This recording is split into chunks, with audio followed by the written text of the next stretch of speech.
আজ মঙ্গলবার থেকে আগামী এক সপ্তাহ জাতীয় ছাত্র সংহতি সপ্তাহ পালনের ঘোষণা দিয়েছে বৈষম্য বিরোধী ছাত্র আন্দোলন। একতা ও সংহতির বার্তা নিয়ে প্রতিটি শিক্ষা প্রতিষ্ঠানে যাওয়ার সিদ্ধান্ত নিয়েছেন তারা।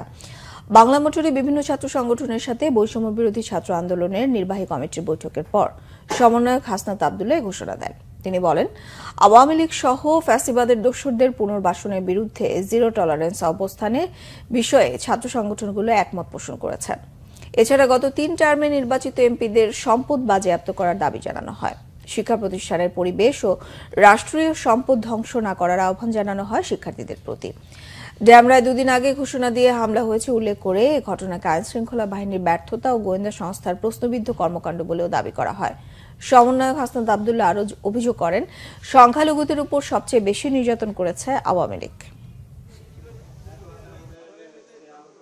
আওয়ামী লীগের পুনর্বাসনের প্রশ্নে জিরো টলারেন্স ছাত্র সংগঠনগুলো জিরো টলারেন্স নীতি অবলম্বন করবে। অর্থাৎ কোন ফরম্যাটে আওয়ামী লীগকে পুনর্বাসিত হওয়ার সুযোগ দেওয়া হবে না। গত 3টা ইলেকশনে যারা নির্বাচিত হয়েছে আওয়ামী লীগ থেকে দ্রুততম সময়ের মধ্যে তাদের সম্পদ বাজেয়াপ্ত করতে হবে। আগামী এক সপ্তাহ আমরা জাতীয় ছাত্র সংহতি সপ্তাহ ঘোষণা করছি।